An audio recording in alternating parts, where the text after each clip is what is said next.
2016年度香港中學文憑試中國語文科卷3聆聽及綜合能力考試。現在你有2分鐘時間閱讀題目，準備時間完結前會有一聲作提示。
第一段錄音，以下係修端念慈家寶嘅一段對話。係啊，念慈，聽講你上個禮拜去咗喇拔同埋聖約人嘅聖誕舞會喎，有冇啲咩收穫咁啊？我梗係有啦，我至少跳咗6次舞咁多啊！而家有2個喇拔同埋聖約人嘅男仔追緊我啊！我都唔知點揀好啊！哇，念慈你就好啦。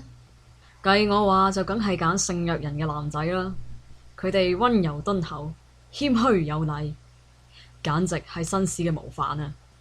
修端同學，你講得冇錯啊，不過我就覺得喇拔嘅同學更勝一籌啦。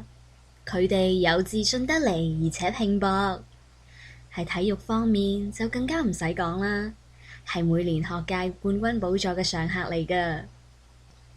我都認同家寶同學嘅講法，但係喇拔嘅同學經常被指囂張高傲，我怕我哋相處唔嚟咯。我都明白念慈同學嘅講法，始終拍拖呢樣嘢係要2個人相處融洽和諧，先可以長長久久㗎。家寶同學，你就講得冇錯啦。我認為拍拖之前要考慮清楚，了解對方嘅優點同埋缺點，先再作決定都未遲啊。